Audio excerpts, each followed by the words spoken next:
conference. We are all attending. Welcome to Dr. Hamza. Thank you very much for this nice introduction. Just let me guys.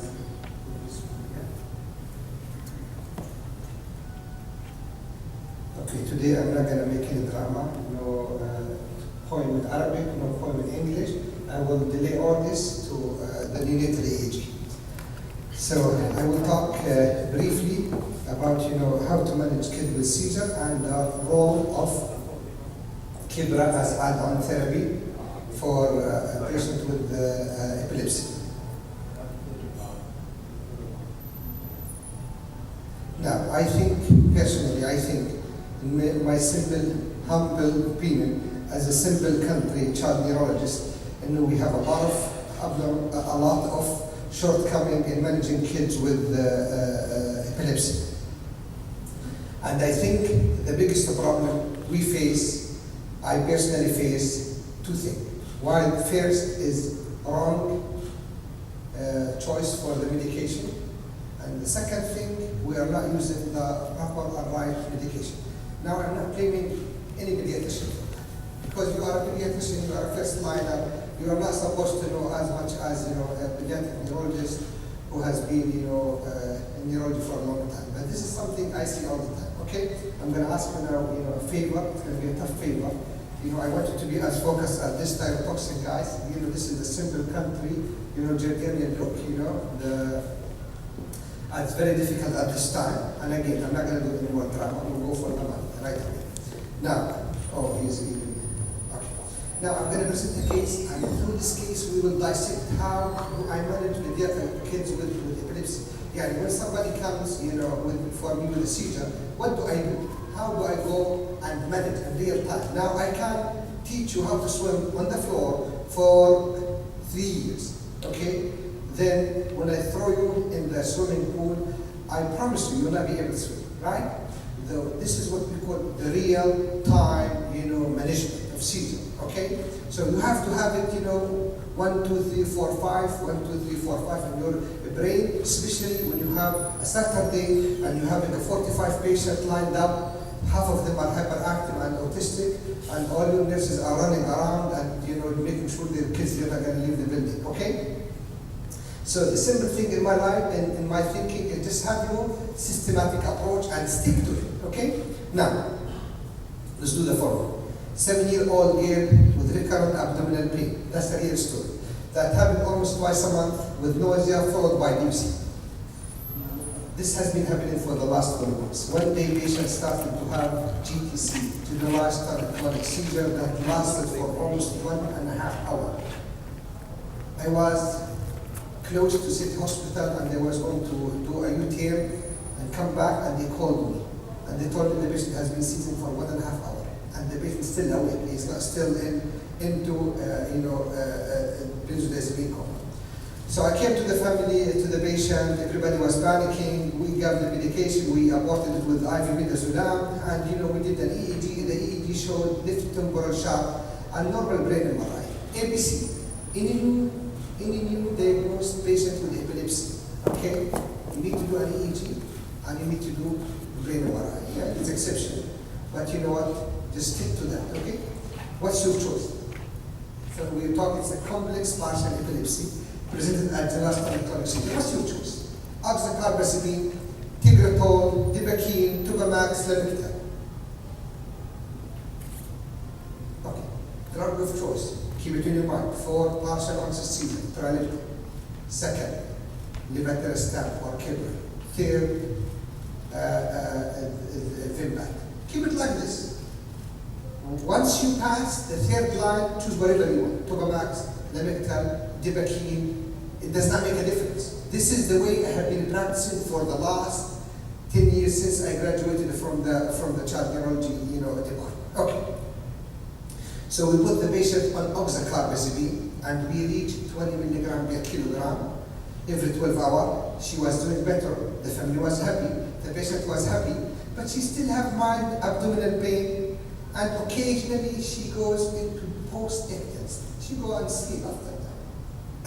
Next step, pushing up the oxycarbazepine dose until 80 milligram per kilogram per day. No need to change. It's fine. You know, she's doing very well. Leave her alone. Change oxycarbazepine to another medication and Tobamax.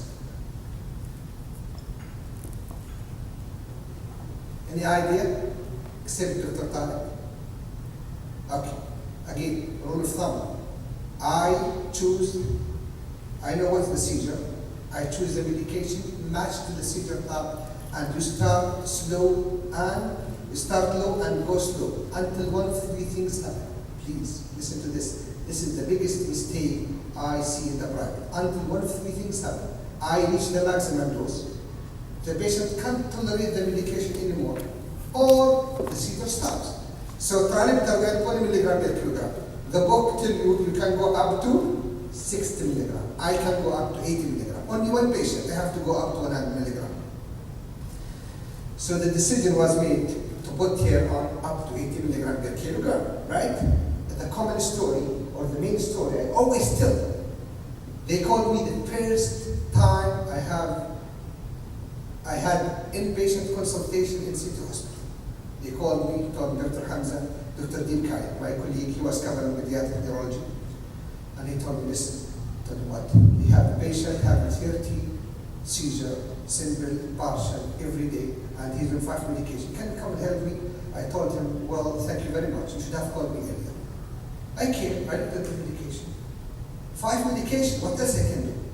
I still remember, he was on Kebra, Levetiracetam, Tobamax, and Dibakine, and the last one is Brady. Remember, a rule of thumb, at the time when there's no rules. When you think there's no rules, stick with the basic rule. What first thing I did, I went down and I took the medication. I related to the weight. I still remember, Levetiracetam 41 milligram per kilogram per day. I told them, listen, none of the medication you are using is at the highest dose. I pushed it up to 65 milligram per kilogram per day. It went down to 1 seizure per day. You see how important? And you have to give the medication at the right dose. Then I pushed it up to 71 milligram. I still remember the numbers, no seizure. The patient was being prepared to go abroad for epilepsy surgery. And every single week, I see 1 or 2 cases like this. Standard. Okay? Now, so we will push the Levetiracetam to 80 milligram, right?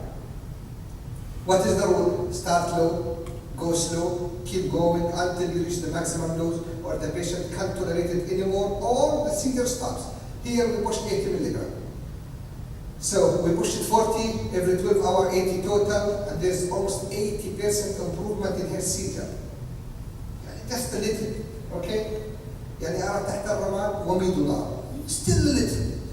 What's your next choice? Add Kebra and stop Levetiracetam. Add Tobamax. Add Levetiracetam. No need to change. Now we're 80%. It's just a little nausea every now and then. Leave her alone. The question I will ask you: she's still having little nausea. Is nausea part of the seizure? Of course it is. It's an oral, right? Which means I'm not well controlled, right? So I have to go for another step. See, 80 milligram will reach the maximum. What's your second choice? I would add Kebra.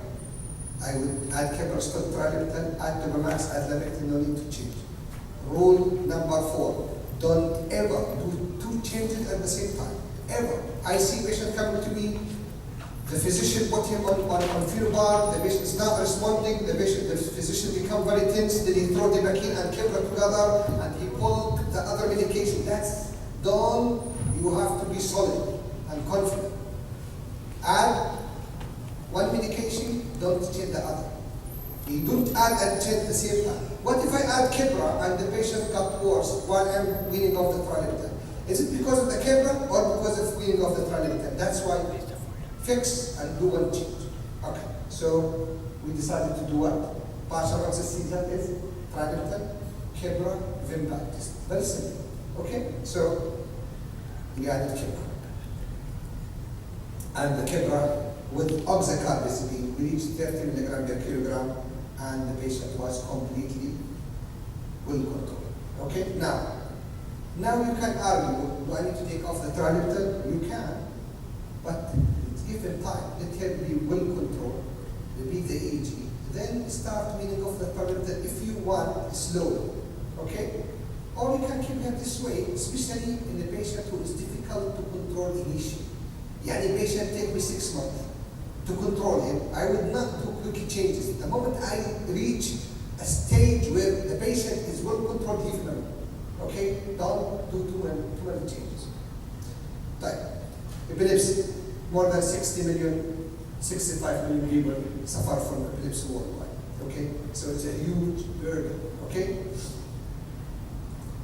Now, it's very important to choose which medication I'm going to put the patient on.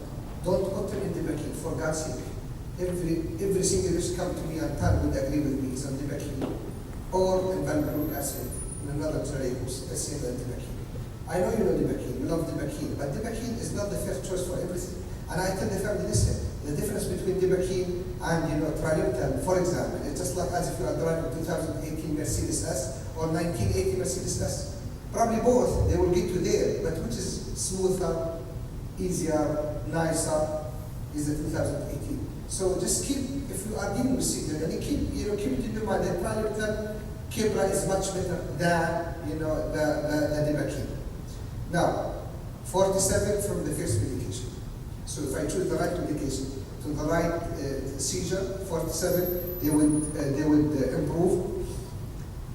With the second AED, you can 13% can be controlled, and 1% with the third medication. Okay. Now, and I have to tell you something. I have patients where I have tried 6 medications with them. There's a kids I tried 7 medications, and last week I got them under control on Vinlight. Why? Because Vinlight was available. Right? The reason for that, this is based on properly choosing medication at the proper dose. Okay? If you are going to use a spice is like time, little Tobamax and a little Kepra and a little Nemettal, probably more than 70% of your kids will not be able to control. Okay? Now, this is the nice guideline, for AED choice. Now, keep it simple in your brain. Trileptal, partial onset seizure, focal onset seizure, trileptal, second Kepra, or Levetiracetam, third Vinlight. That's as simple as that. Believe me, I have been doing this for the last 10 years. It's not difficult to use at proper dose. Generalized onset seizure, now you can use Nemettal, you can use Kepra, you can use Tobamax, you can use Dibakine, and you can use, in certain cases, even oxycarbazepine. Okay? Now, that's also a continuation for the guidelines, for nice guidelines. But I just gave you the summary. Tegretol, Dibakine, try not to use it. If I want to use Tegretol, use trileptal because it's the more fancy style of Tegretol. Now, the take-home message here, guys, choosing the second antiepileptic medication in a partial onset seizure who is already on the good first medication like trileptal is going to be Kepra, and it is approved to be used 4 years of age and above as add-on therapy. Of course, we use it as a monotherapy, all the time. Since 2006, when I started my training, we used it as a monotherapy and we pushed it up. I call it vitamin K because it's very safe. The only side effect we have is basically psychiatric side effect if you push it up quickly or if you ramp it up quickly. Okay? Okay, and as I promised you, this is we'll talk about this in the neonatal EEG workshop. I think I'm done. Thank you very much. Thank you very much for this insight and informative lecture. So I think that our next speaker is consultant neurologist, Dr. Dorothy. She's at She's gonna talk to us about neurofeedback. Welcome, Dr. Dorothy.